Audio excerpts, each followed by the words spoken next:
Hey everyone, welcome to the Sam Livecast. It's Wednesday of Tomato Week. Boom. There they are, look at them, wow. 3 sad little tomatoes sitting there, but we're going to make something amazing with them. And, well, I'm here, Lynn's here. Sup, dude? How are you, man? Sup?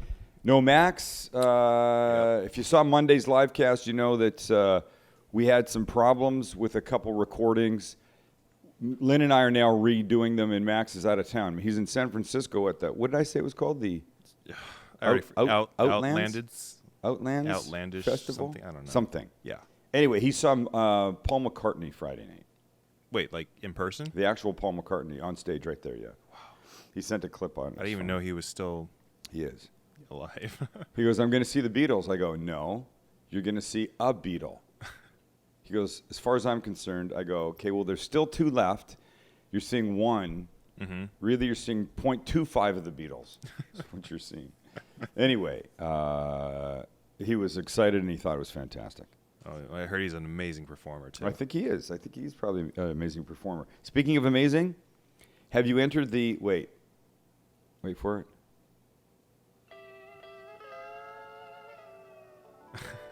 We all know what this means. We do know what this means. Just wait for it. I love this. So soothing. Here we go. Wait for the waterfall. Here we go. Wait. Shh, shh, shh.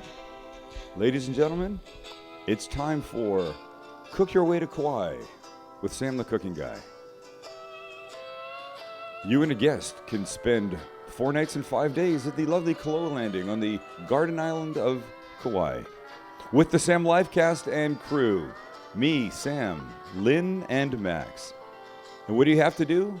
All you have to do is win the competition, but to win you have to enter. And you've only got till Friday. Is that enough of the music? Yeah. You've got till Friday night, ladies and gentlemen, 6 p.m. Get the entries in. There it is. 4 nights, 5 days. 4-2 with the Livecast crew in Kawai. Yay. Thank you, Kaloa Landing, where we'll all be staying. Thank you, We Olive, sponsors of the competition. We Olive and Kaloa Landing are getting us there. They're putting us up. We're going to have an amazing time. Oh, yeah. You get to come to Kawai with us. You just have to enter. Send us a picture of what you would make if you made it in the competition to the preliminary round. What the recipe is written out and a picture of yourself. That's it. That's all you have to do. That's it. It's not that much. Don't be scared. We talked about Monday. A friend of Kelly's is scared, actually scared to enter, nervous of it. And I'm trying to tell him, don't, just send. Who cares? Dear friend of Kelly. Yes. Please do not be nervous. Thank we are you. all very nice people, except for Sam. But we are all pretty nice. Wait. No, we're all very nice. No, we're going to have fun. And you're going to master chef your ass off over there and make some things. Me? You're making, you got breakfast. Oh, yeah, of course. Look. I love breakfast. By the way. I was most excited about the kitchen, which is kind of weird because it's a beautiful, gorgeous island. But you know what? The place specializes in like sweets. Like they're not all this, but they've got 3,500. I don't know about your place. It's bigger than my house. It doesn't look like that. Look at that. We could be there, feet up, having a. I'm trying to think of something other than Mai Tais. What else did they drink there? Coconut juice. Coconut juice. I don't know. Just straight coconut juice. I don't know. No It's going to clue. be fun. But enter, please. Finish this sentence, Lynn. A TGI Fridays operator in New Jersey has been fined $500,000 after getting busted for what? Do you know the story? No, not at all. So, $500,000. Let's see. This particular operator owns 8 TGI Fridays. He's being fined $500,000 for doing something. Fined. So Fined. Not arrested. Not arrested. Okay. Do you want a hint? Is it food related or like front of the house related? Like, like dealing with people. It's not dealing with people, So it's food related, perhaps. essentially. He. I'll give you a hint. Uh-huh. The other option that they had was losing their liquor license for a week in all their restaurants. Was he substituting water for liquor? He was substituting cheap alcohol for liquor, Ugh. for the premium alcohols. That's disgusting. It's terrible. Have you not wondered that before? Yeah, actually, I've wondered that. Because you say, I want, like the top shelf. Give me cocktail, Kettle whatever, One on the rocks. How do I know it's Kettle One coming out of the... Well, apparently, if you go to any of the Briad groups, TGI Fridays in New Jersey, there's no guarantee that you're getting Kettle One or Grey Goose or Smirnoff or whatever it is you ask for. Now, I would say that that's a harsh penalty and maybe justly deserved. But what do the customers get from that? The ones that went there and paid that money. Any way to do that? You But what's interesting is that they've chosen the $500,000 fine rather than losing the license for a week for 9 restaurants. What does that tell you the value of a liquor license at a TGI Fridays is worth? Well, if I do the math, they probably pull in a lot more than 500 G's collectively. Right, in booze. And I'm guessing it's way more. I'm guessing it's an easy decision. Because I think if a TGI Fridays loses its liquor license for a week, not only are they losing money on the booze, but they're losing food business because people are going to know they don't have any cocktails or beer, right, and they just simply won't go. Right. And then they risk the chance that they go to islands. I don't know what's similar to TGI Fridays. I don't go there, but they're going to go to some other place and then maybe like that and maybe not come back. Yeah, and that's kind of the big thing, right? It's first impressions count, and also if you're going to go somewhere for like after work stress relief, like the food's kind of an afterthought. You're really going just for a cocktail, and it happens to be that there's tasty, salty food there. And yeah, I would say most restaurants would probably take the fine over losing their liquor license for a week.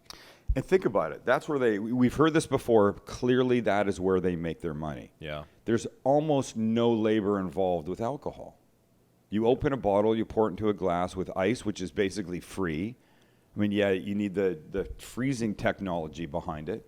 A little bit of citrus, some mixer sometime, maybe a little baby umbrella or something, but that. You don't have a guy prepping in a hot kitchen for 5 hours to make all the components that are going to go into a steak or a chicken salad or whatever, that kind of thing. There's no waste with that. You open a bottle, you close a bottle. 5 days later, it's still good. You open a bag of chicken, you close a bag of chicken. 5 days later, that chicken's probably no bueno anymore. Yeah.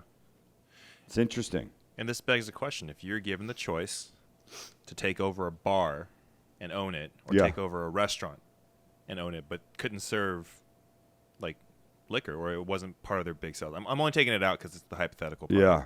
Like, would you go for the bar or would you go for the restaurant? I'd go for the bar. I'd like to have a bar. I think I would like to have a bar, now that I say this. I think it would be fun to have a bar that had food rather than a restaurant that had booze. I think that's just me. I don't know why. No, that's a good way to put it. I'd like to, have you been to the Aero Club? No, it's the thing you drive by every time you come back from the airport, right? I had a picture of the bar in there, and I don't know if we can find one, but it's a really, really great, cool feeling bar. I don't know if they have food, and I've only been once. We went for Bruno and Jill's birthday. We were out doing a little tourist places, and we ended up going in there, and I love the bar, and that's the kind of feel. I love that old school bar. Bottles all the way up high and stuff. It's kind of dim-ish lighting. It was night and stuff, but still. Does this look familiar? Yeah, that's it.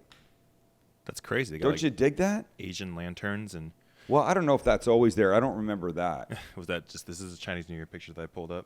But yeah, it might have been. It could be older, too, because the Aero Club's been there for quite a long time. It's been a long time. But I like the feel of that place. How cool is that? I dig it. Yeah, the old beat floor and stuff like that. Anyways, let's change the subject for a second. Kids get thrown out of fast food places all the time for being bad kids, right? I guess I wouldn't know. I've done that before. I'm sure they do. I mean, I guess I don't. I've never been kicked out, but they're getting kicked out. Probably, yeah. For doing stuff. For being stupid and stuff like that. Throwing things around or trying to steal or grift. I mean, whatever, right? Making a mess in the bathroom. I don't know. But a group of kids was recently thrown out of a McDonald's in Korea for doing something that is hard to imagine they'd get thrown out for. But take a look at the picture. Eating fries. Well, Lots of fries. turns out there's been a promotion lately over there. Uh-huh. Cheap fries. McDonald's is offering large size order fries for very cheap, which means that teenagers have been going in and ordering lots of them. That's awesome. This group of teenagers went in and ordered $250 worth of fries. What? Spread them out across the table on their trays. Oh my god. And just started eating, which clearly looks like way too many fries for the number of kids that are there. Yeah. But it caused such delays in the restaurant fry system that people got so angry and a worker decided he'd had enough and he kicked all the kids out. Did he give them their money back? Stop causing trouble, you brats. Get out of here. I'm just imagining this country wishes that was the worst thing kids did. That's hilarious. Look at that. That's crazy. That's crazy. It's a little. Oh, jeez. That actually reminds me. I've done. How many of those could you eat? I've done that before, actually. That many? Well, not that many, but it was pretty crazy. There's like the three of us, and we used to be like athletes in high school, so we go out and eat Jack in a Box every once in a while. So rather than spend a ton of money on Jack in a Box, we get everything from the value menu. So we would get between like the three of us, 12 jumbo jacks, which conveniently fits in a 4x3, pattern in a single tray. Oh, it does? Yeah, like perfectly almost. And we would get, I think, 6 to 10 large order of curly fries because they're amazing. And rather than really just kind of like giving us 10 curly fries, they would just dump it onto the tray. And then we would get, like 3 large strings between the three of us. When was the last time you had Jack in the Box? A long time, but I really like Jack in the Box. What's the last fast food you ate? Quick. McDonald's, actually. Yeah, really? Yeah, I like their hash browns for the morning. The hash browns are good. Yeah, they're always really fresh. They're super hot. Yeah. I have to say the hash browns are good. But yeah, I've got. They taste bad for you though. Of well, course. they've been sitting in grease, but that's why they're delicious. Right. It's awesome. But yeah, I've had a tray of fries before. Just looking at that picture makes my stomach actually hurt. Do you think they did that just to kind of troll? I don't know. And that one poor kid. But look, they all seem like just disinterested. They look like they don't really care about anything but just chilling and eating their fries. I know. They don't look like bad kids. They don't look like bad kids. So what's funny about this picture is, one, everybody has glasses. And two, there's that one kid just sitting there with the Welch's grape juice. Yeah, no, I noticed that. They should just kicked him out for that. You can't bring a can of Welch's in here. Sorry, you got to go. That's funny. Oh, my God.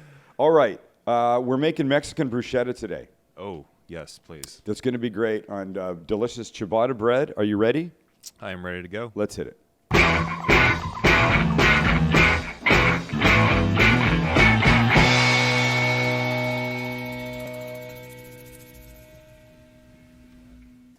And we're back. And check out, take that shot, Lynn, so people can see what's going on here. We've got this camera. Don't forget, we're down a person. Max isn't here, who normally is holding a camera to get the close-ups. So we got this camera here to get this shot. Yeah. Lynn, show it. There you go. I think the G key is broken, dude. The G key? I don't want to blame it on the G key, but I keep hitting the shot selection key, which is to do this. Yeah. And it's not going. Anyways, woe is me. We got it figured out? Let's go. We're good. We'll just keep going then. We're good. Okay. Anyway, the point is we got the cameras here so you can see what's going on. My oven is on to broil, and here's the bread that I'm using. This big, gorgeous ciabatta. I just lost my ear. Hold on. There it is. Okay, we're all right. I'll grab my nice Tony Luke knife and just cut this way. This is interesting. We haven't seen this view. This is kind of like someone's watching over your shoulder trying to figure things out. Do we like it? I like it, yeah. It's a very good way to learn. It's not too weird of a view? Nah, I think it's fine. All right, so this now goes there. These guys are going on here. I'm going to throw this under the broiler just for a second, just to get a little bit of the rawness off it, give it a little bit of toastiness. So a little bit of super delicious wee olive olive oil, just like this, not a lot. You don't need a ton. Okay. This goes under the broiler. And now, if I'm living right, it's going to take not much more than about a minute, and it won't be burned up. Well, hopefully. Because we all know what broilers can do to things. Anything you put under the broiler, you cannot leave the room. I'm scared to death of using the broiler sometimes. Let You me tell should. Hey, when you broil, do you broil with it open? Yeah, it depends on if I'm broiling bread. I always do because you can smell it when it's getting burned. Well, I know this stove, there's a sensor up inside. If I leave the door open, the heat coming out will bust up that sensor. Oh. All right, so here's what I've got. I've got Roma tomatoes right here, and here's how I like to deal with them. I like to take the ends off. We'll do it for all three of these. You didn't need to see me do 100 tomatoes. I mean, it was a little bag of them, but so I do this. I cut them in half. I gotta admit, man, I kind of like this view. Yeah, it's cool. And now, because for this bruschetta, I don't want this wet inside, so I just take my thumb and I pull it out, right? I'm gonna do that to all of these. I want the tomato part, I don't want the wet, seedy part. So it's just a simple matter of pulling it out, flinging it in the garbage. I suppose I could do something with it. I could make sauce, yes, of course I could. But I'm not going to right now, and I'm not gonna save these. If I was really thinking this through, then maybe that's something I should be doing. I hate to be wasteful, but sometimes, for purposes of this and my own laziness, it's what's gonna happen. Quick rinse of the hands. And now we just simply cut these guys like this. This way. And then, that's it, okay? Simple, right? Nice. This is a rough chop, it doesn't have to be perfect. You just want them into little pieces that when somebody gets a bite of them, it's not a big obnoxious bite. I say it all the time, think about who's gonna eat this and how they're gonna eat it. Don't serve them things unless there's a knife and fork involved that are gonna be a big, unwieldy piece. I think it's smart for just party thinking in general. Mm-hmm. And you get to practice your knife skills, which is And you get to practice your knife skills. So is there a reason Oh, you picked shit. up? Oh my gosh! Just in time. Look at, it's perfect. Oh God. We do that all the time. Oh we need, my You need a God. timer, man. You know what? I completely forgot. I did. You know too. what made you want how I remembered? Uh, I smelled bread cooking away quickly. Jeez. My nose saved me. And here's a good thing to know. Just because a recipe says put it in the oven for 20 minutes, if you smell burning after 5, then go check it. Yeah. Don't assume that there's things going to be completely accurate because it might not be. All right. So what have we got? We've got tomato in here. We're done with the Tony Loop knife. We're going to throw some cilantro in. It's going to look like this.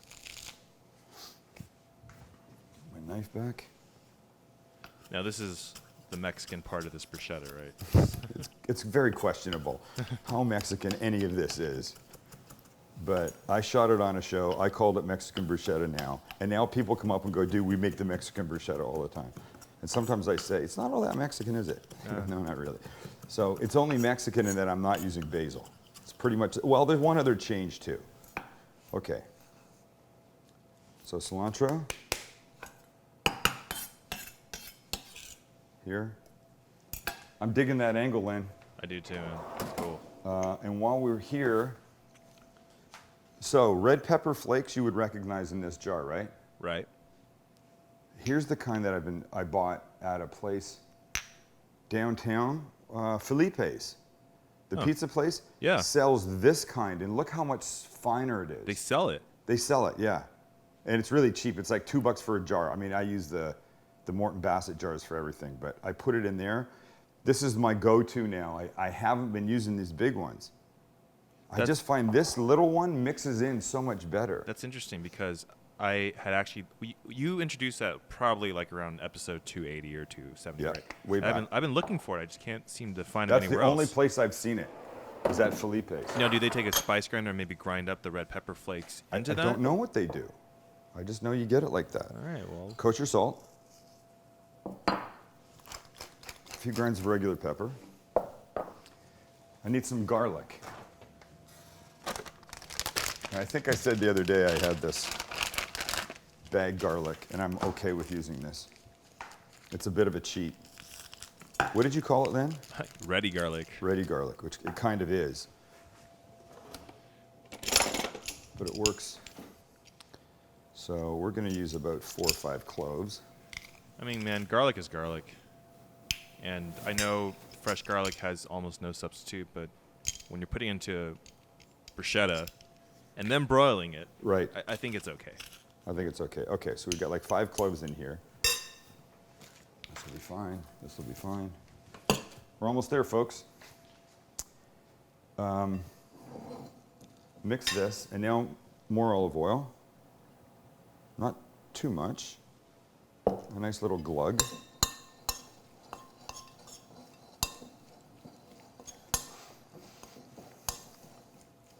Beautiful, right? Very. You don't have more bread back there, do you, in the oven? No. Okay. So I'm just getting the whiff right now, and Yeah. I can see what you're talking about. You can smell it. Yeah, absolutely. It's worked its way back towards you. Lynn's in a completely different room. Yeah. I know it looks like when I sit and look at the camera, when they talk, it's like they're the same room, but he and Max are in a completely different room. Yeah. Okay, a little handful, maybe this is the other part that makes it a little bit sort of Mexican. A little handful of Monterey Jack cheese shredded, mixed in. Not too much. I'm not trying to turn this into like Mexican cheese bread or something. Mexican cheese, tomato, garlic bread. But a little bit in here is super nice. Okay, so now we bring back our tray.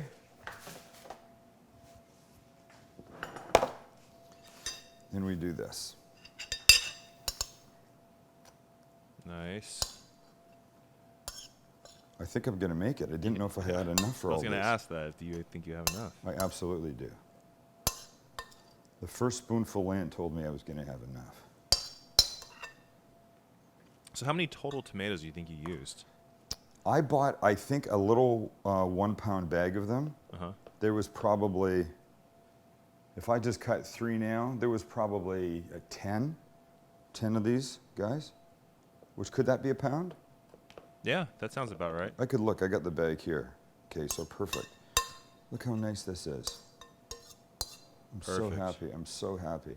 And now it's going back under the broiler, but this time I'm not moving. I'm staying right here. Well, I didn't move last time, I just forgot. And this time I'm not gonna forget. Okay. We're like 2.5 minutes away maybe, Lynn. Nice. Can't wait. I'm hungry. Right there. Quick little cleanup, and we're done. In fact, here's this bag. Watch me go through my garbage. Wow, what a fantastic show this is. Who am I? I'll do anything for you guys. Oh, I'm completely wrong. 22 ounces. 22. So pound and a half? 2.2 ounces per tomato. That Is sounds that all right? right. Pretty yeah. close? Pretty close to a pound and a half. Okay, Kawai competition slowly coming to a close. You don't have a lot of time. You can see me this weekend, Saturday, August 17th at Del Mar Thoroughbred Club, the racetrack. I'll be there, the host, MC, whatever you want to call it, of Grill Fest 2013. Should be a lot of fun. 25 teams out there competing. Now, are these actually competitive like, No, they're grilling not. teams? There's like restaurants and stuff. Oh, cool. Restaurants, food truck Better. people. So it'll be really fun. It'll be really fun. By the way, speaking of competitive, I've been watching that show. I think it's called American Pitmasters. Have you seen it? I think it's on Discovery. Yeah, it's a. Is it a Discovery? Is it? I don't know. It's not the cooking channel. It's not in the cooking channels, right? It's not the cooking Yeah. channel stuff, no. But it's really, I mean, you know, because I've been completely getting into like smoking and barbecue versus grilling, you know? Yeah. Low and slow kind of stuff. I can't stop watching it. You get a lot of good Actually, tips. I think I'm learning some things, yeah. which is always fun. It's fun to be entertained. But you know what? There's a lot of really corny things about it. Like the way they set things up and the way that they have the judges talk, you know that they've said to one of the judges, okay, now you have to introduce the fact that you're going to do this. He's like, all right, buddy, so how about now we talk about the judging of this particular plate of ribs? It's just so staged and set up. And I know that they sort of have to do stuff like that, but there's definitely better ways that they can pull that stuff off. Definitely better ways, and I just don't know why they don't. Well, I have another question for you. Yeah. Now that we're on the subject of asking you questions, thought-provoking questions, like what kind of cooking competition would you want to be a part of? Like judge, produce, whatever, create. Like what do we have left? I don't know what is left. What's left? MasterChef has sort of assumed the home chef mantle, right? Yeah. Top Chef has taken the spot for real live restaurant chefs. Professionals, yep. Professionals. Wow, okay, one more minute. There's the food truck race. That's been done, yeah. That's been done. There was that show that Bobby Flay had for a while that was people who wanted to open up a fast food place. Did you ever see that? No, It was like a food court kind of thing. Isn't that Tyler Florence, not Bobby Flay? He does food court orders. Maybe it was. Is that Tyler Florence? That's Okay, Tyler so Tyler Florence, Florence. So there's that. There's Bobby Flay's throwdown thing, where he takes on civilians who are known for, like, they could be restaurant people, but who are known for one really special item.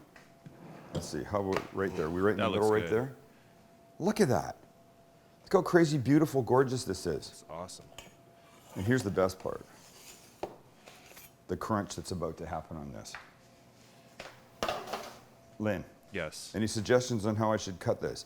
I'm going to place my knife. Go back to that shot. I'm going to place my knife, and you tell me when and where.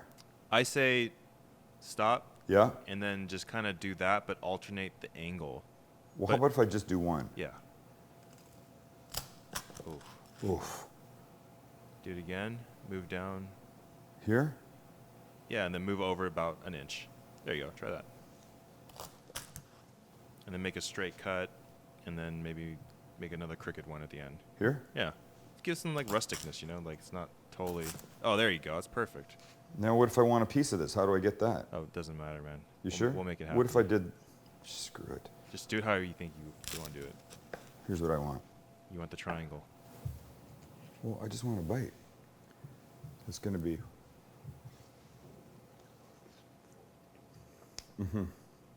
All right.